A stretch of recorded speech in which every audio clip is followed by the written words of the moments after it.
Sino ka? Kilala. Tol, Tol. alam ko ikaw yan. Mabuti at nakapasok ka na sa katawan ni Badan. Ramdam ko talaga mga kaibigan. Parang nanghina yung aking mga orasyon. Kaibigan, magandang umaga dyan. Ingat tayong puno. Yung nakasal na nakalagay eh.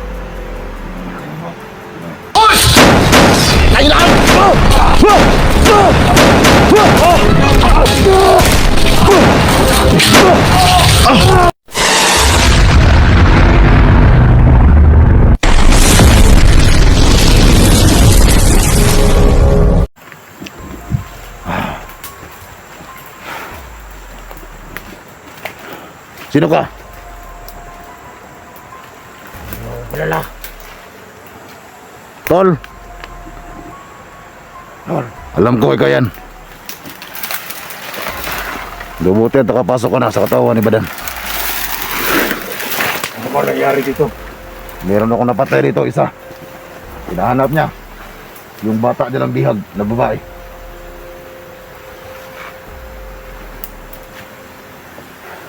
Yung mataglay ng dala mo. Ano? Saan mo lang ba? Orasyon lang. Anong dala mo dyan? Ito ang dala ko. Ano yan? Dapat magganito ka rin. Dahil pag malapit na tayo doon sa may puno, wala na tayong lakas doon. So, pasensya ka na tol kasi medyo natagalan ako. So, pasok sa katawan ni Jigo.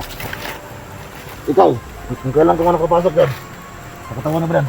Madali lang ako makapasok. Mag-init mo na yung mong kahoy. Dito, anong kahoy? Dito Ayan. inilagay ko yung agimat ko. Dahil pag malapit na tayo doon sa may puno, mawala na yung agimat natin. Noon sa maling aram na si Jigo nga. Dahil mong kabiton. Bro, mabitaya man. Ang plano mo ngayon, Tol? Eh, siyempre, hanapin natin itong mga tauhan. Maskara. Alam mo ba kayo na tol? Medyo nahirapan ako sa magpatay. Medyo may kalakasan nga talaga itong mga tauhan ng maskara. Malakas din sila katulad natin. Hindi tayo magkumpiyansa. Nakamadali itong mga katawan nila. Katawan na to at katawan ni Jigo na yan. Kaya nga, mag-ingat tayo. Kailangan natin ingatan ng mga katawan nila. Yung katawan ni Badan, ingatan mo yan kasi alam mo naman, sobrang laki ng kanyang malaki yung kanyang ari, kaya ingatan mo talaga yung katawan na yan. Kaya hindi na nga ako pumapasok sa katawan ni Badan dahil alam na niya kung paano gamitin yung agimat ko. Pero doon lang siya nalilito. Paglapit niya doon sa may puno, hindi na niya magamit yung orasyon ko. Ako, si Diego, ibinulit ko na yung kanyang orasyon. Pero ako rin, nagtaka rin ako sa kanya. Kasi kapag malapit ka sa kahoy na yan, yung May itim na tubig. itim na tubig, nanghihina sila. Walang effective yung mga orasyon. Ikaw, Tol, alam mo ba yung itim na tubig? Kung bakit ganyan kalakas yun na bakit mawala yung agimat natin pag lumapit tayo doon? Sa akin lang tol, medyo matagal na tayo nanirahan sa mundong ito. Pero ngayon pa lang ako nakasagupa ng tubig na ganyan. Dapat Ayun. hindi tayo magkumpiyansa. Dahil Ayun. kahit minsan, hindi tayo nakakuha ng ganun ng panahon natin.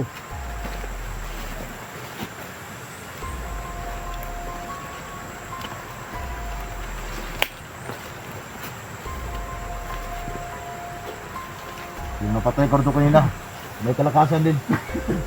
Nahirapan ako sa magpatay.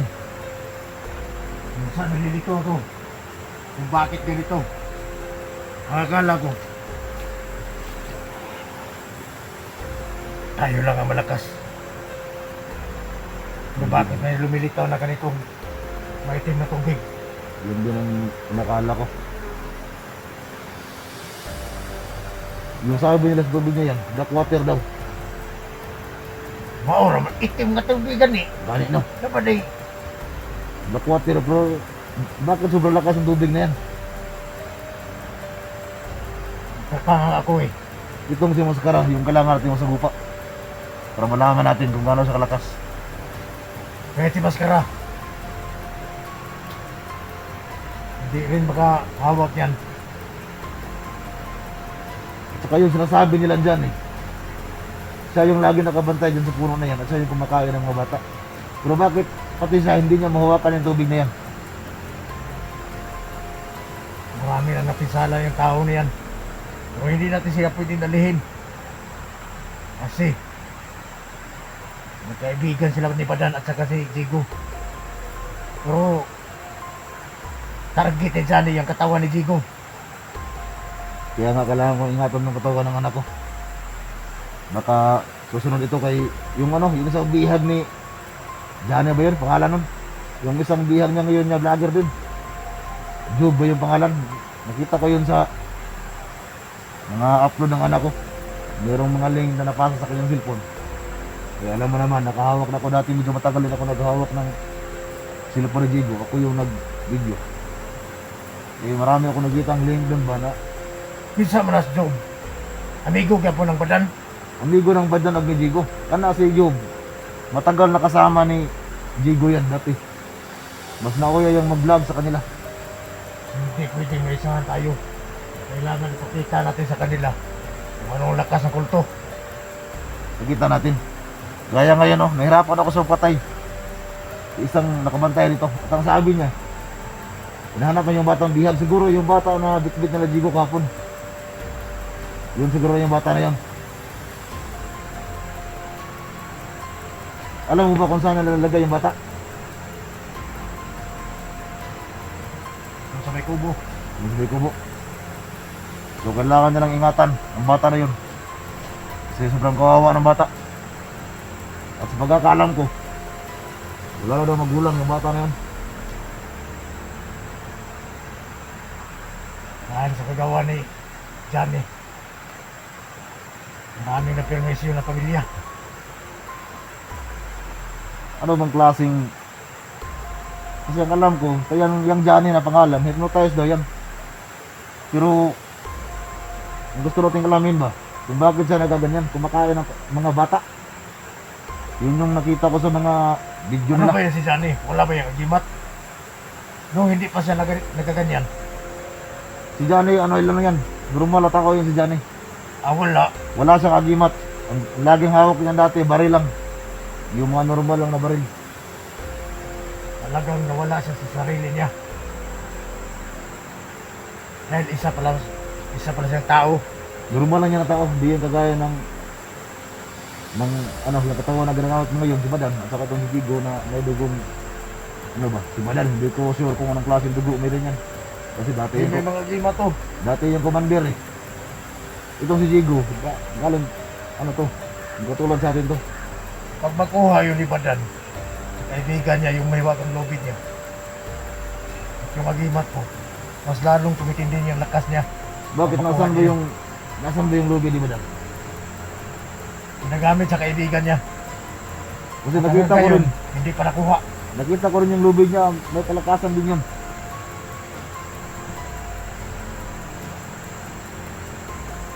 So mga kaibigan, nag-usap lang muna kami ng aking kapatid. So mas matanda to sa akin. Ito yung laging nagreklamo. Nung first time niyang pagpasok dito sa katawan ni Badan, itong utol ko, laging magreklamo kasi yung patutoy ni Badan, umabot daw ng tuhod. So, Pero nasasanay ko naman nun. ngayon, kasi nung una, pag maglakad siya, magkangkaang ba? Kasi sobrang siguro. laki daw ng patutoy ni Badan. Noon siguro, yung masarap ang pagkain niya. Pero ngayon, saging-saging na lang. Yat Wala na. yung mga aki. Ito tangagi. Kuyok-kuyok naman ni si Brett. Wala na. Mga kaning paminsan-minsan lang ako pumasok sa katawan niya. Kasi nalaman na niya kung paano gamitin yung agimat natin. Mabuti tol, ayan o.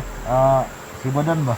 Maturuan mo kung paano gumamit ng mga orasyon ba? Kailangan mo marunong siya dahil wala naman siya agimat. Dahil wala sa kanya yung lubig niya. So magawa natin ngayon. Dahan-dahan tayo lumapit doon. O hindi tayo lumapit doon sa may puno. Ngayon, kung makita natin yung puno na yan, Baka mapinsala pa itong katawan nila. huwag tayong didikit basta-basta. Magmasid lang tayo. Alam naman natin, nanghiraman tayo ng katawan. Pero pag may pagkakataon tayo, tapusin natin dapat. Ang dapat tapusin.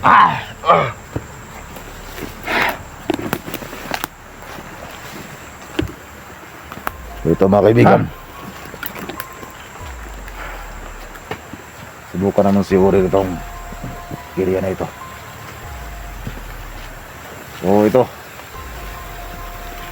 Ramdam ko yung katawan ng aking anak ay medyo kondisyon na. Hindi katulad nung dati. Nung pag-akyat natin sa karya ni Badan ay hinang-hina talaga ang katawan ni Jigo nun. Bakit ka lagi niya doon?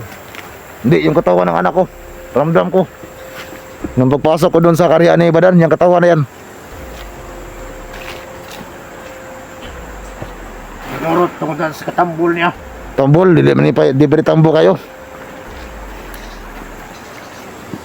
Kasi high blood, siguro ng bataan eh. Kaya na isa ako mapansin sa yung lawas. Yung mata, murag daot yung mata. Jigo, Jigo, murag daot yung mata ba? huwag na madawat na yung mata. Di lang utok. Ano utok? Yung utak ba? Daot, maladaan ka na lang dyan sa ubos ng importante na to. Basta murag na tingog, murag na ako naman tayan.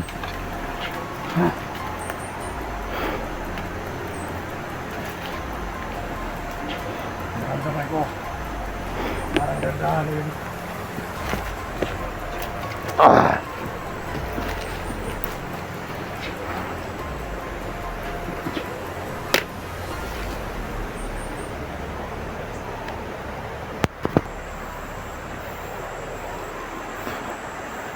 So yung utol ko, siya yung nauna.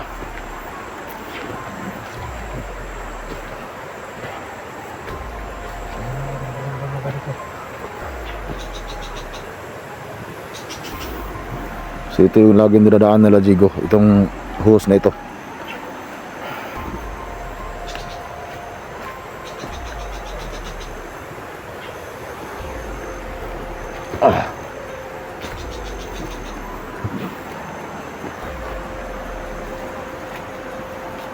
Anong naramdaman ko dito?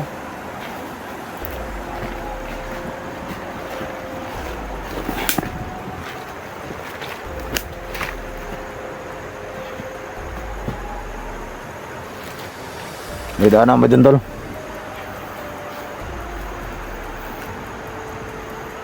Ano dito? Ba tayo?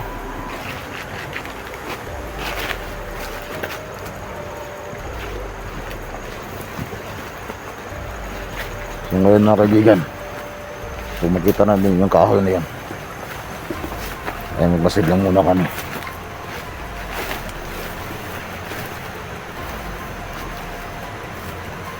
Hindi kami pwede magpalas-dalas.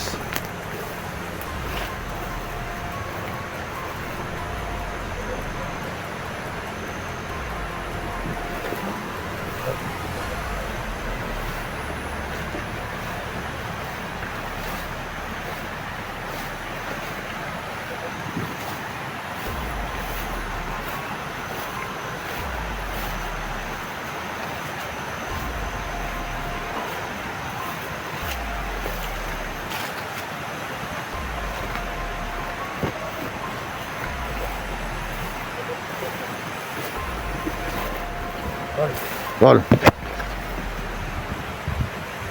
Wala na yung agimat natin. ha? Ano sa pakiramdam mo? Ramdaman ko nga rin, parang nanghina yung aking orasyon, yung aking agimat. Baka malapit tayo sa kahoy. Maganda pala sa bata. Ito